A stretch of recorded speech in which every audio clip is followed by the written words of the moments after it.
Jaco Kaiser, welcome to the ITA College Tennis Coaches Podcast. Yes, Dave, thanks a lot for having me. And just before I forget, thanks for everything you guys and the ITA does. You know, in my younger days, I used to question what you guys do, but in my older days, as I'm smart, I dabbled a little bit on the admin side. You guys got one hell of a tough job, so I appreciate everything you guys do. Oh, well, that's nice of you to say, and appreciate that a lot. Yeah, we have a very hard working staff, and yeah, until you sit in these chairs, you don't really know just how challenging it is. And yeah, you make one decision and half the population's happy, you make another and they're annoyed with you the next time. So it's a no-win, but I love the work we do, and I think we're making some progress. And yeah, thanks for coming on this podcast and sharing some wisdom with our coaches. So you ready to go? Let's go. Let's do it. All right. So yeah, obviously looking at your profile, you're not from this country, but you played your college tennis at South Alabama, and then you returned a few years later to be the men's assistant coach. What was it about college tennis coaching that captured your interest or imagination? Well, to back up on that, came over as a player, like you said, and the original plan, that was in January 94. The original plan was to come and play one season and then start uni back in South Africa. But I mean, within the first week, 2 weeks, I was hooked. Just fell in love with the whole college team atmosphere, and I stayed and did my undergraduate, got a degree in finance. And then, kind of wanted to get an MBA. Once again, the plan was to get the MBA, go to New York, be a stockbroker, investment banker. I had big dreams back then. But then same thing, I was a graduate assistant / assistant coach. And within the first month, being on that side of the equation, just loved the coaching, absolutely fell in love with it. And here I am 20 plus years later. Yeah, amazing. Well, we have very similar stories then. I did finance. I did go work in Chicago and the stock exchange there for a few years, but absolutely hated it, and so glad I changed course. So you were one step ahead. You didn't take that step into that what I felt as a miserable world. Some people love it, so I don't want to offend anybody, but well done. Said with hindsight, it worked out great, and I think I was fortunate. I mean, I had a little bit of a coaching DNA in my blood. My dad's actually a rugby coach, or was a rugby coach. And the situation I walked in over here at South Alabama, we had a director of tennis, the men's head coach, a guy by the name of Scott Novak. He was very passionate about it. And then actually on the women's side, Joey Scrivano, he was a women's coach. He just started his career, a young Joey, a volatile Joey, but a very passionate Joey. but being around those two guys and the passion they had, and I thought they were two great coaches. It just made me excited about coaching, and that's where it all started for me. Yeah, that's definitely important. We can underestimate again just how important it is to have those type of people around you, which develop you and you learn from. And so I'm glad to hear it worked out, and you've been in the country a long time now. But in 2002, after 3 seasons with the men's team, you were named the head women's coach. So why did you believe you were a good fit for the women's side? And talk us through kind of what factors go into making a decision like that. Again, we have a lot of similarities. I made the move from the men to the women, but interested to learn from you how you made that decision, because I think some coaches might be going through that right now as they decide what direction to take their careers this summer. Yeah, looking back at it, I got lucky, at a young age. The admin over here, they took a chance and made me the head coach. But the timing was also very good for me, and I was actually very fortunate. Joey left to become the coach at Baylor. There was an opening. There was a lot of interest. I had my foot in the door since I had been in the system already as a player and as a men's assistant coach, where we had some success.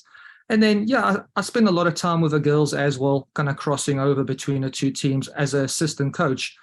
It was a little bit forced. They were about to kick me out of the country, Dave, to be honest. And, okay. How that goes, I did my 1 year OPT. I had to find a job. Fear is a great a great motivator. I got into the interview. I wouldn't say I'm a fast talker or a slick talker, but usually I do a good job verbalizing, getting my point across. Mhm. You know, and administration liked what I had to sell, and they took a chance on me. Probably because they figured out they're not going to have to pay this guy too much, and he was just happy that they're going to sponsor his visa. But back then, to answer your question, no, I wanted to stay on the men's side. I was like, I'm a men's coach. In the beginning, I wasn't ready for it. Those first couple of years, it was a tough adjustment, and I like to think I've got some good interpersonal skills and some patience. But it took me a while. To this day, it's still a tough job coaching the girls. But after 2-3 years, I figured out, that my personality is actually not too bad for coaching girls. It was a big change. I had an opportunity to switch back to the men, but I was like, no, I'm going to stick it out with the girls, and I'm glad I did. Looking back at it, I got a little bit lucky getting stuck on that side, but I'm glad I stuck to the girls. Mm-hmm. And what do you think those personality traits are that exist that make you a good fit for that side and made you want to stay on that side? Like I said, I like to think I'm a good communicator. I like to think pretty patient. It was just a big shift back then. You got to remember on the guy side, the head coach that we had, Scott Novak, he was kind of a Chuck Creasy disciple. He was Chuck Creasy's assistant for a long coach. So on the men's side, he kind of ran it pretty in your face, very physical. What we say is what you do. And I quickly figured out on the girls' side, you have to take a step back and maybe paint the big picture, have people buy in a little bit more, and be patient. And that's something that I have. I've got patience. I've got that ability to communicate, and I think that served me well over the years. Yeah, very good. And so on the website, you're listed as Dr. Jaco Kaiser. Can you explain how that came to be and how you think that formal education has maybe informed how you go about your day-to-day responsibilities now? Yes, Dr. Coach Jaco. That goes back about 10 years. I've always valued education. Around 2011, 2012, I was getting a little bit restless. This mind sometimes does get a little restless. And I was actually looking to get into athletic administration. I thought that was a good progression for me, something I was interested in. I looked at the landscape and I thought by adding the academic credentials, that might speed things up a little bit as I make that transition. They offered a PhD in business administration over here, so I started that process in 2013. About a month in, I realized this is not going to be easy. That was tough. That was a tough 3 years, and I was going to get it done in 3 years, but that was not something what they're going to give to you. As I was starting off with that, I kind of started dabbling a little bit on the administration side. And like I said, that's where I really started valuing and respecting the jobs that those guys do. That's a thankless job, but those guys work hard. They work long hours. And, I was like, I'm not sure if I want to do this. But in for a penny, in for a pound. I started that PhD, so I was going to finish it. To answer your question, I think it's helped me tremendously. Big picture. I think it's made me a lot better employee. Just seeing the big picture from an organizational structure, from an organizing standpoint, from an organizational behavior standpoint. I'm a lot more pleasant to be around as an employee. And then from a coaching standpoint, what most definitely it's helped me. It's given me a few more tools. Stuff like leadership, motivation. I'm not saying I applied correctly yet, but it gave me those tools to maybe understand individuals around me a little bit better. Different ways to lead, different ways to follow. What motivate one person, doesn't motivate another. I have to be careful, because sometimes it might, for me, lead to paralysis through analysis. but I definitely feel like the PhD has helped me, and on the side, I do a lot of teaching now as well. I mean, that's a nice distraction away from the tennis as well. But overall, I'm glad I did it. I feel like it's helped me tremendously. And if someone has the opportunity to do that, even if it is a master's, I think education is golden. It does help. Yeah, absolutely. And so with how you valued education, what are some other ways through your coaching career that you've, found ways to learn more, outside of the PhD? Are there other things that you do to continue to learn and develop as a coach in person? Yes, and that's something, even in my older age, I'm trying to get a little bit better at it. Maybe I'm stubborn, it's that South African stubbornness about it, but I always wanted to do it by myself, so I'm constantly reading up,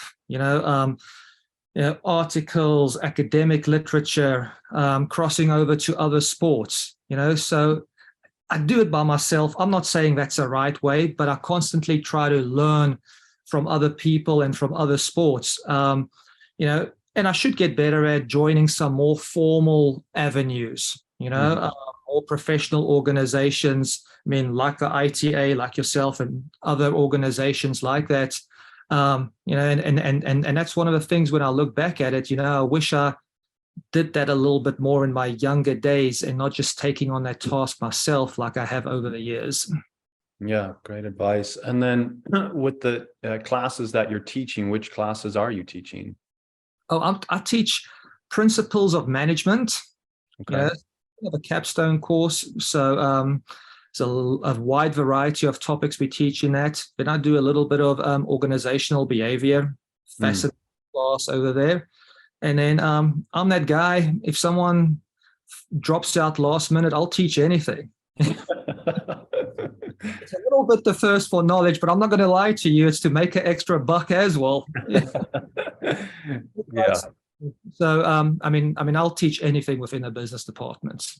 Okay, amazing. And then so I wanted to get to the time management piece a little bit, because you're coaching a team at a high level, you're teaching these classes, you're super substitute teacher when you need to be, and then you've even started your own podcast, which we'll get into, and you've got 5-year-old twins.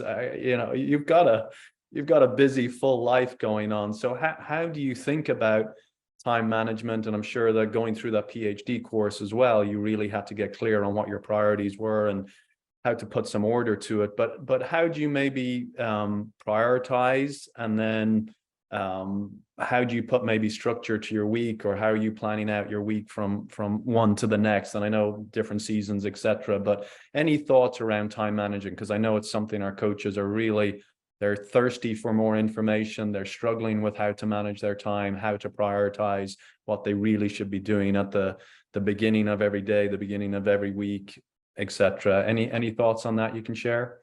Yeah, I mean, I wish I could give this great advice or wisdom. I mean, first of all, yes, 9 months out of a year, it is busy. I think it's busy for everyone out there. Mm-hmm. And being a mid-major coach, it really gets busy because most of us are one-man armies. That's why the summers are nice. You refresh those batteries to get ready for the next 9-month block.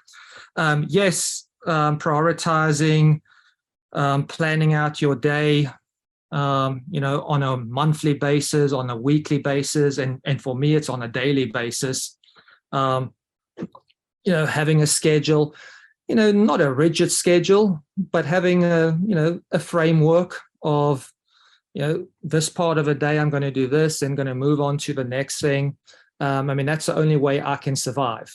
For me, it's 4 or 5 things that I prioritize. If it is the coaching, obviously, the teaching, spending time with my kids, because I really value that.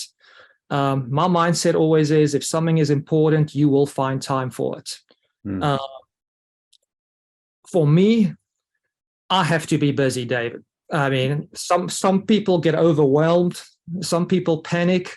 For myself, I have to be busy. I can't overextend myself, but I have to be busy with the coaching part, and then no, now I've got to switch gears and go into the teaching part, or now I've got to switch gears and go into the research for my podcast or spending time. Because, I'm the kind of individual, if I'm not busy, if my day isn't structured and prioritized like that, I'll be sitting around and thinking about Susie's forehand and backhand and bad attitude all day long. From a personal health standpoint, it's good for me. Don't know how that applies to other people out there. I think, if you don't have a schedule, you're probably missing the boat. Don't get carried away with sticking to your schedule. It's got to be flexible, but figure out yourself as an individual, what works for you. I've seen people out there when they have my wife, for example, I hope she's not going to listen to this. You cannot put a schedule on her. She panics. So I just feel like as an individual, you got to know yourself and figure it out from there. What is that process for you, Jaco? Do you sit down on Sunday and then are you writing it down, or are you putting it in a Google Calendar, and what does that process look like? For me, it starts off with what the monthly schedule, and then every Sunday night I sit down and I plan the week out by the hour. And it's old school. It's a daily calendar where I write it in by pen. It's a guide for me. Now, like I say, for me, it's not rigid, but it just kind of gives me a visual representation of, all right, morning workouts, afternoon workouts, there's a 2-hour block, prep for my teaching, or there's my classes I've got to teach, and, just kind of keeps me on track.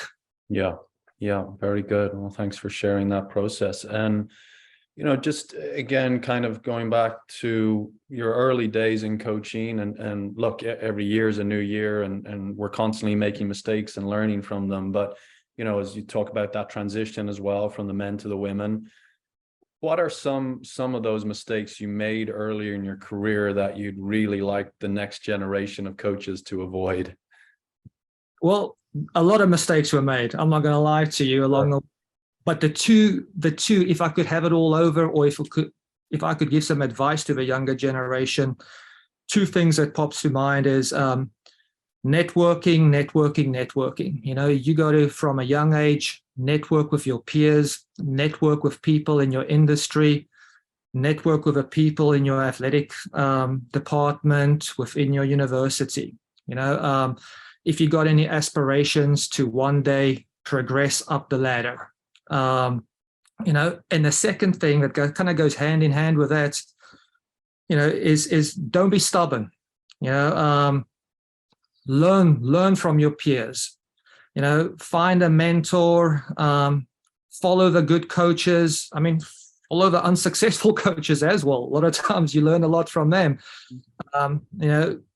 Education. Go to these coaching seminars. Have that thirst for knowledge, because, once again, it might have been my stubbornness as a young coach, or as a South African, we are all a little bit stubborn, but kind of wanted to do it myself. Didn't do a good job in my younger age networking, thought I knew better. And maybe that was a culture that I walked into at South Alabama. The culture over here was us against the world back then. Everyone on the outside was the enemy, and we were going to do it our way. And fortunately and unfortunately, we were successful at it at the time. So, we really didn't develop those skills back then. But to summarize it, network, openness to outside help, to outside information.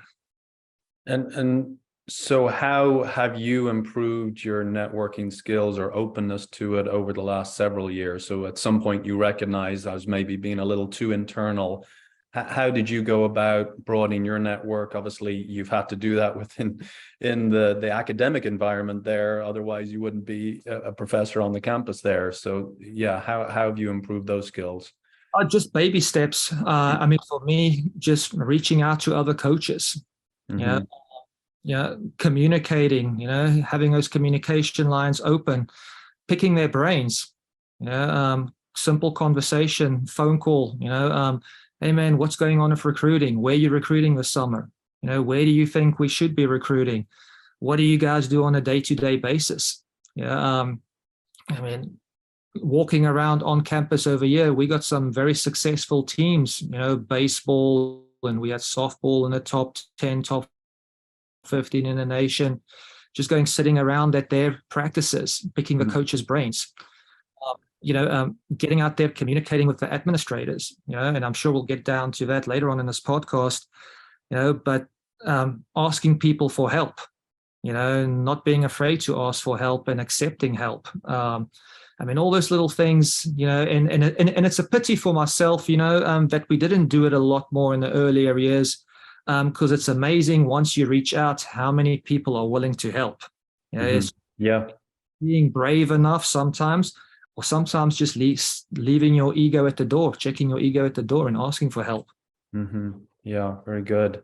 And so, you talked about kind of the culture at South Alabama early on was us against the world, and you started this podcast called the Rest of Us podcast. So it's kind of you still got a bit of that in your blood here. But can you share with us a little bit how this podcast came about, and really why fans of college tennis and coaches should be tuning in to these podcasts? Yeah, most definitely. And to be honest, I've had a blast with this podcast. I did not expect to have so much fun with it. It probably goes back to COVID-19, or whenever COVID hit. I was a little late to the party. I guess everyone was listening to podcasts. I started listening to podcasts back then when I still try and work out, and I wanted to listen to tennis podcasts, and then there wasn't much on college tennis, was there? You've done a great job at it. You've got the guys at Cracked Rackets and No Ad. They do a phenomenal job. That coverage at Cracked Rackets had at the NCAA tournaments, I thought that was excellent, by the way. Yeah. But they were a little bit more slanted towards the men's game. They're doing a lot better job covering the women's game right now, but it was extremely top heavy. So I saw a gap. There's a whole bunch of factors, and I'm slowly getting to it. I saw a gap there for someone to come in and cover the mid-level Power Fives, the lower tier Power Fives, the mid-majors, the lower tier programs, and that's just Division 1. I've actually stuck my toes in the water with Division 2, 3, NAIA, but I saw a gap over there, and I thought that's something that people potentially would be interested in, and then secondly, I'm always talking about promoting the game, and I guess in my unique and quirky way, it's a way for me to promote women's tennis, to just talk about it, get the word out there, to promote Olympic sports, to promote mid-major sports, and then the third part is, I think it's pretty informative. I know it's real informative for other coaches out there. Because we're getting in the weeds with results, mid-majors, lower tier Power Fives, like I mentioned, smaller conferences. I think it's informative for the fan out there, who's tired of hearing about how good North Carolina is.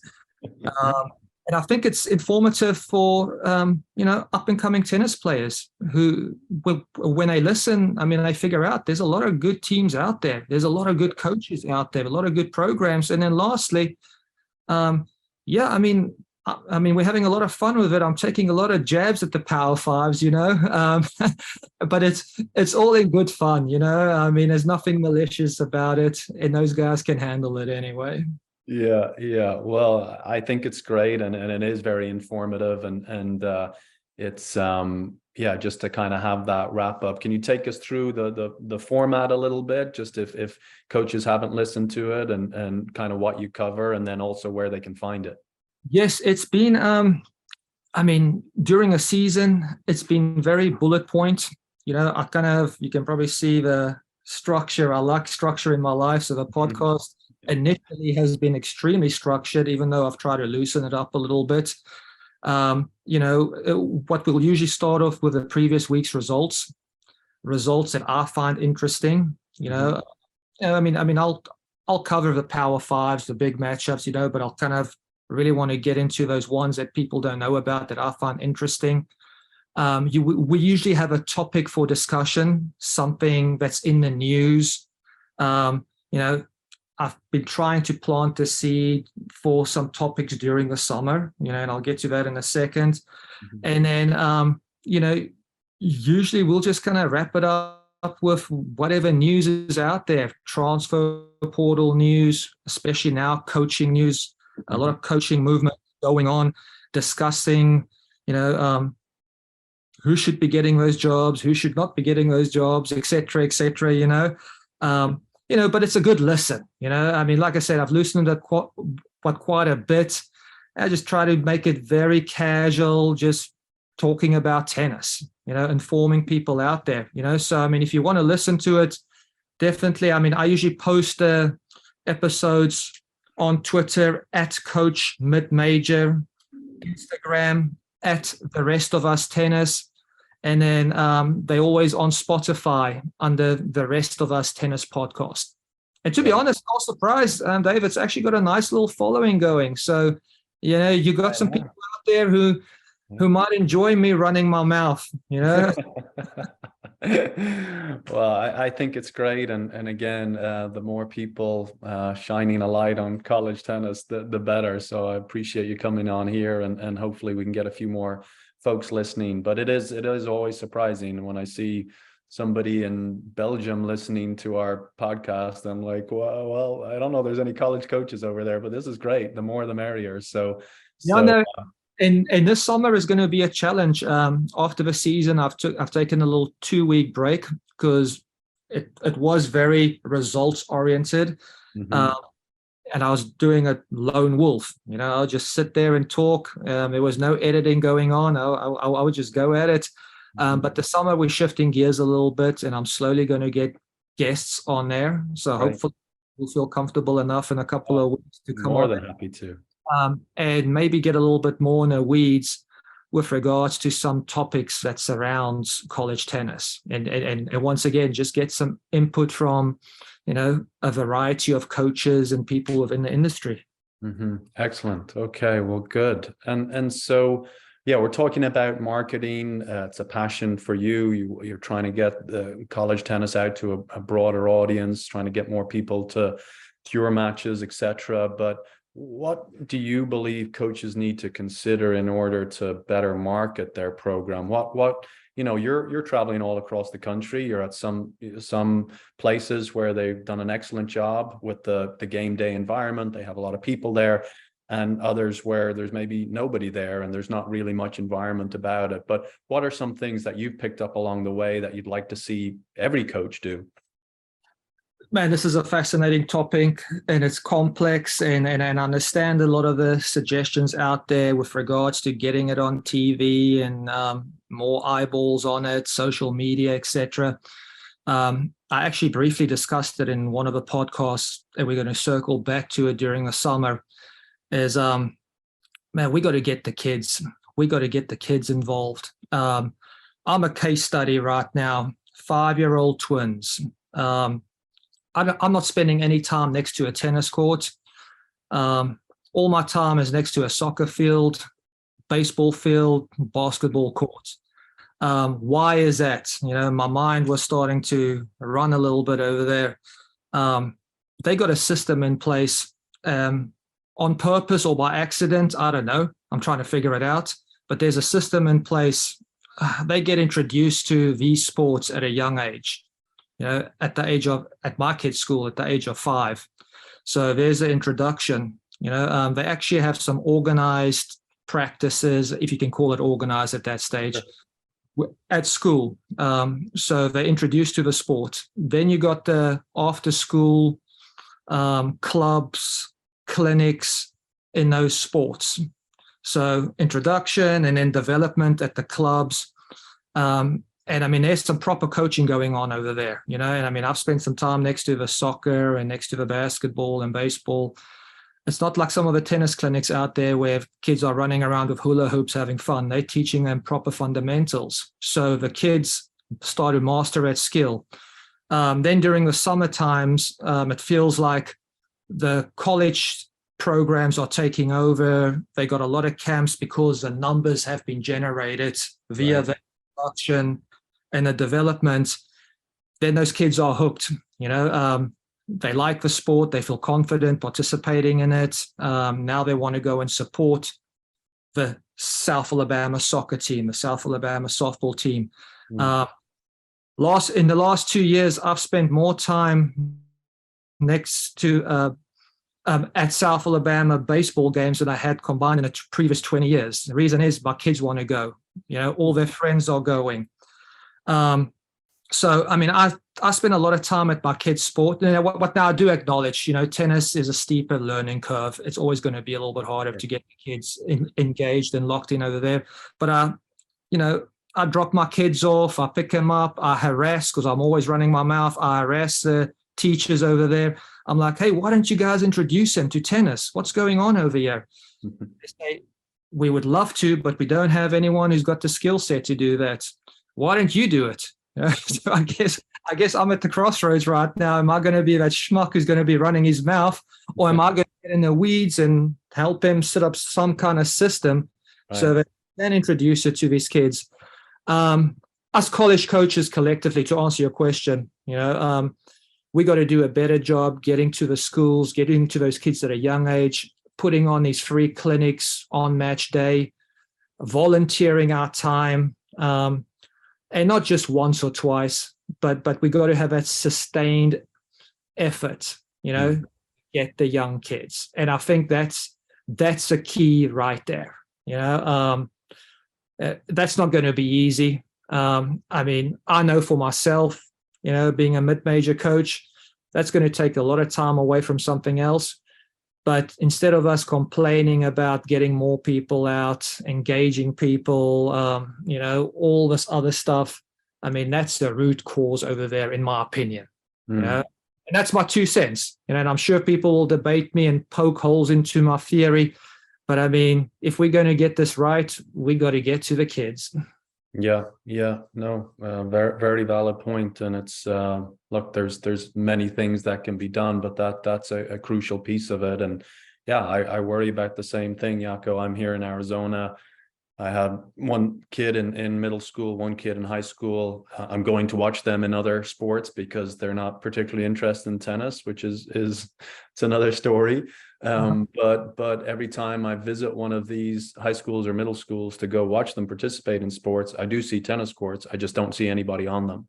Yep. And that's really scary, because I see lots of 100 kids out at a track meet, running around a track, which doesn't seem all that exciting or appealing. They're hanging around most of the time, and then 30 minutes in, they get to run for 40 seconds, and then they're hanging around for another, and they seem happy doing that. But yeah, what are we doing to create something similar on the tennis side? But apart from the grassroots, I mean, for the college game specifically, have you any thoughts on any changes that could be made to, whether it's format or something else, that would broaden that appeal to the masses?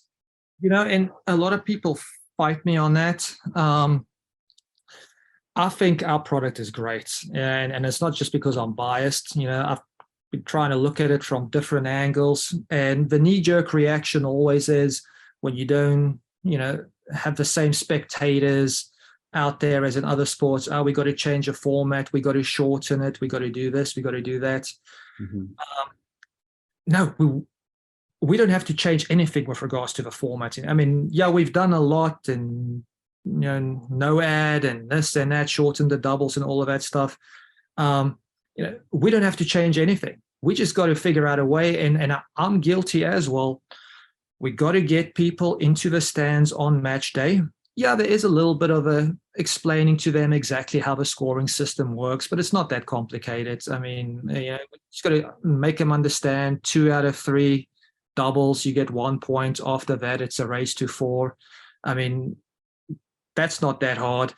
The key is to get them out to the games through the gates, have them watch. Every single person I've gotten out there, man, they are repeat customers, because the product is so great. We got 9 storylines happening, 3 in doubles, 6 in singles, and it all's building towards that great climax.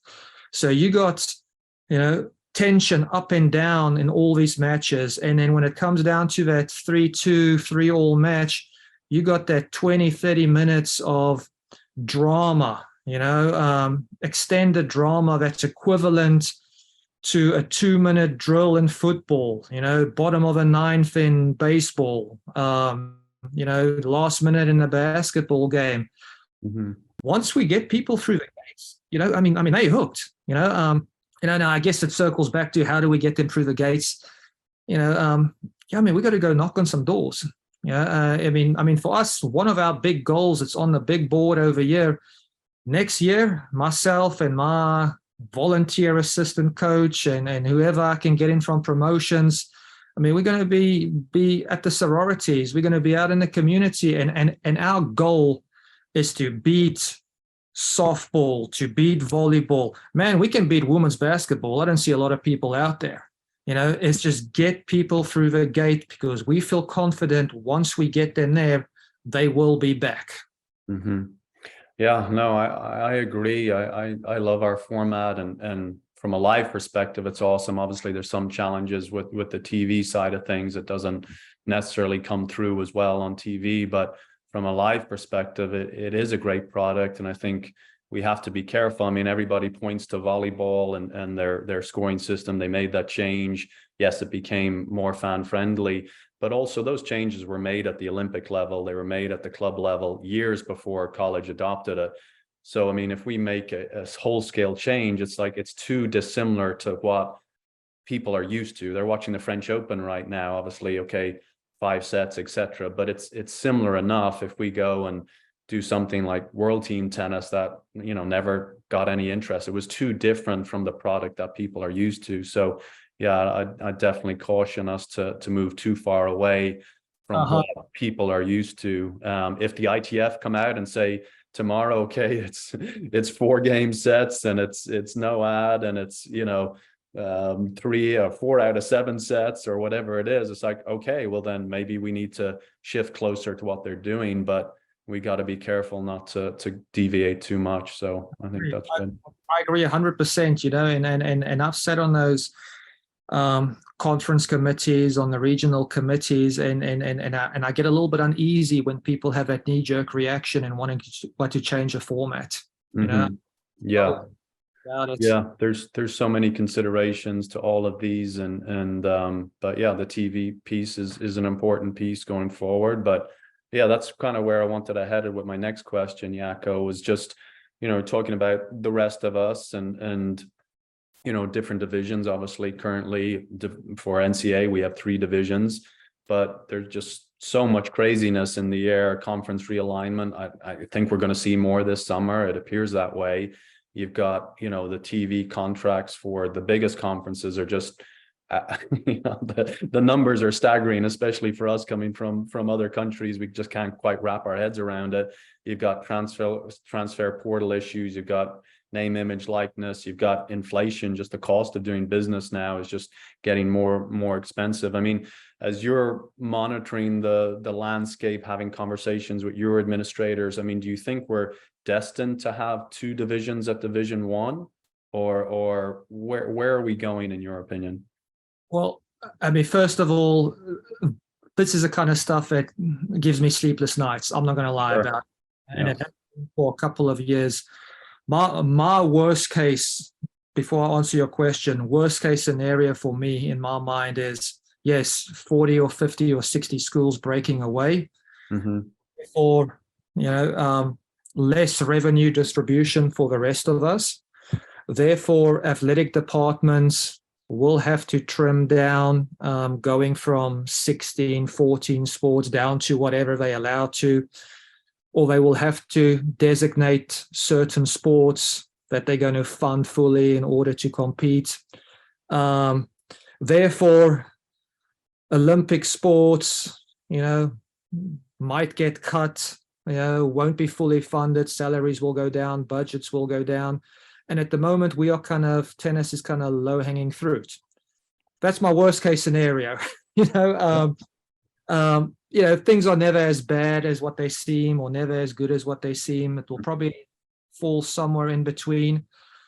I think, I don't want anyone to break away. I mean, I think that would be a disaster for the rest of us, an absolute disaster. I hope we can keep everyone operating under the same umbrella. I think the landscape is shifting and will shift where, those 40, 50 schools, they'll have a lot more, their own decision making, et cetera, et cetera. But I hope we can keep it together. I hope they don't break away, because as much as I not badmouth, but as much as I worried about the widening gap between the Power Five and the mid majors, man, we need those Power Fives, don't we? If they break away, the rest of us, thank goodness I'm situated decently over here where potentially I can transition into a teaching position, but that is not good news for us. No. To answer your question, do I think they're going to break away? Not fully, or I hope not. But I think there is going to be a little bit of a shift where they're going to have a lot more autonomy and all that stuff that comes along with that. And hopefully it doesn't affect us mid-majors too badly. But that's why the urgency that I talk about on my podcast all the time for tennis is to position ourselves in case things go sideways, where we a notch above golf, soccer, women's soccer, volleyball, so that when things go sideways, it's not an easy decision to cut women's tennis, and therefore, I mean, as tennis coaches, we got to understand, we bring a lot of value to athletic departments. I mean, hopefully we do bring value through performance, but from an academic standpoint, women's tennis brings a ton of value. And athletic directors, I mean, they're giving it lip service around campus from an academic standpoint. From a citizenship standpoint, I mean, it's low maintenance, women's tennis. Sometimes us tennis coaches, we're afraid of our own shadows. We got to pull our shoulders back and go and promote our sports within our own athletic departments and not just hide in the back. We got to get out there in a community, build some political capital, with donors, with decision makers, with important people in the community, with important people within the university as well. It's just, we bring a lot of value. I know, my tennis team over here brings a lot of value, and that's the same for every other tennis program out there. Dave, you're fired up over here. It's because these are the things that worries me. I'll be dead on. Keeps me up at night. You and me both. It's sleep with one eye open kind of thing. And it's so easy as a coach just to get so wrapped up in the wins and losses and the recruiting and lose sight of that bigger picture and what can I do to make this program as valuable as possible within the athletic department, within the community. And we have, a multitude of coaches through the decades who have done that. I've had many of them on the podcast. And when an athletic director is going to make those decisions or those cuts, you want them to really, you hope tennis is not, even on their list. But if it is on their list, the coach and the program's given them enough reasons as to why tennis needs to stick around. And so, I appreciate your passion and your understanding of just how, untenable in certain ways the situation is. I mean, we're talking about if student athletes are to be designated as true employees, I mean, that spells disaster for all of us. I mean, all of us are looking for new positions at that point. And so I'm following that very closely, what's happening out in California, but we all need to be aware of it. I think sometimes coaches aren't paying attention to those things. It's not a given. And I mean, I'm in this position because I want this to continue. I want future generations of players and coaches to have the same amazing experience I had as a player and coach. It's not necessarily about today. It's about 10, 15, 20 years from now. And I think sometimes it's easy just to get wrapped up in what do I need today? What's in my best interest today for my program in this moment, not recognizing, no, you're trying to leave a legacy for future generations. You want this program to be around long after you're retired, passed away. You want it to be around for hundreds of years. And so it's trying to get that message across to as many coaches as possible, especially this next generation. You're a student athlete, you just have no real clue. You just think you're going to recruit and you're going to build team culture and you're going to coach some players and it's going to be fun. It's like, no. This job, there's a lot more that goes into this job if you want to do it well and make sure that future generations have it wrapped up. So thank you for helping promote that message. No, I'm doing my part, and I know people get annoyed about it when I bring it up, but I want to create that urgency. It's and I guess every couple of years something pops up, and we adjust, we adapt, and we overcome. But I think this is a tipping point over here, and there's a great unknown coming, and you'd be a fool if you don't try and position yourself as best as possible for what's coming. Now, like I said, things are not always as bad as what it seems or not as good as what it seems, but let's be prepared. Let's position women's tennis programs around the country so that, we can absorb anything that comes our way. Yeah. Okay, Jaco. Well, look, we'll get off our soapboxes. We'll get into some rapid fire round here. You talked a lot about continuing education. Is there a book, passage, quote, video, podcast, etc., that's made a major impact on your coaching career today? Yeah, and I'm probably going to show my age over here. Younger coaches won't know about this, but they should. Most definitely 2 books. And this is a must read for anyone getting into the coaching game. Brad Gilbert's Winning Ugly. You got to read that. And then the second one is Directional Tennis by Paul Wardlaw. I don't know if you ever read it or know. Absolutely, of course, yeah. First day as a coach, I don't know if it was the men's coach or Joey stuck it into my hands. I'm glad they did, and this is what they told me. They like, hey man, you don't know anything about coaching, go and read this. It gives you the foundation, the principles, it will teach you how to plan a practice, a progression of a practice. There's some drills. I mean, I'm glad I still got my copy lying around over here and go and revisit it sometimes. Now you don't have to follow it rigidly, to a T, but I think it's great information for anyone getting to college. So that influenced my coaching style quite a bit. Very good. I need to have Paul on the podcast. That's a great reminder. I'm going to write that down now. We'll have him on next season, hopefully. Do you have a favorite drill you like to do with your team?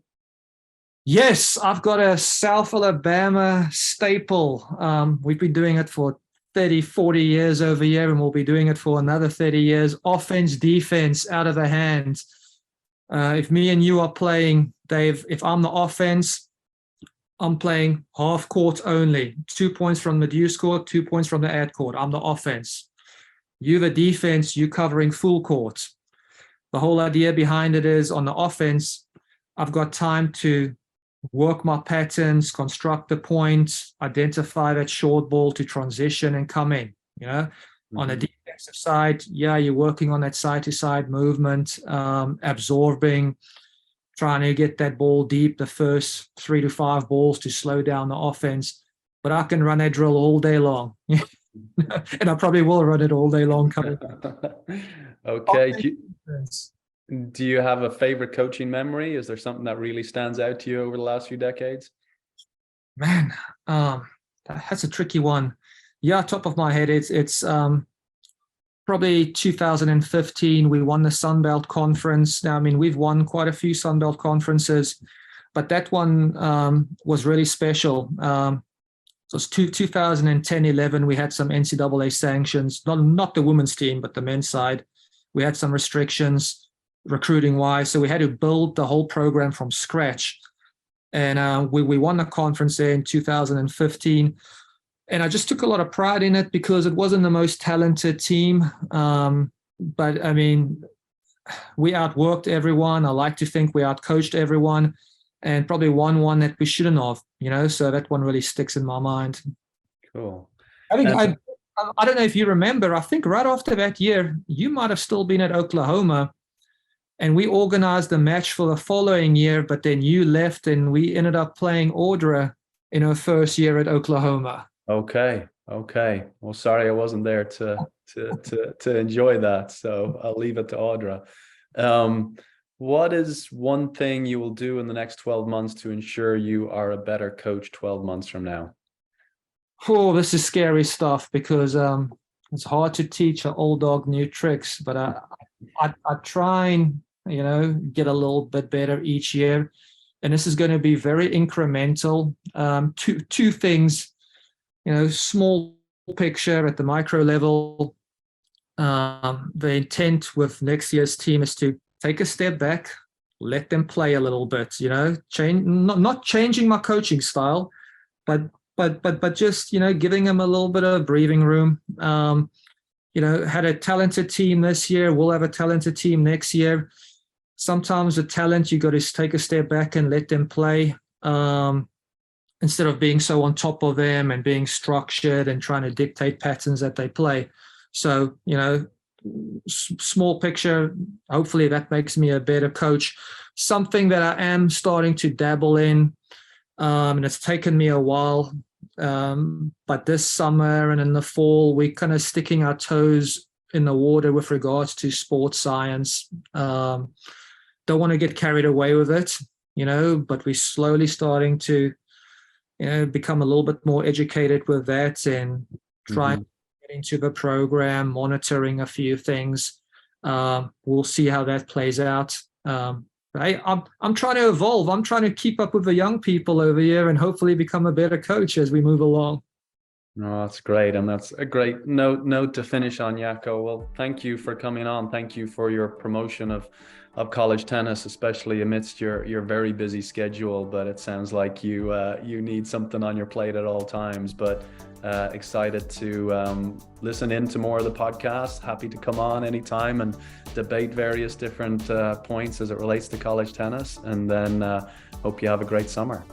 Most definitely. Thanks a lot and appreciate what you guys are doing. Thanks, Jaco.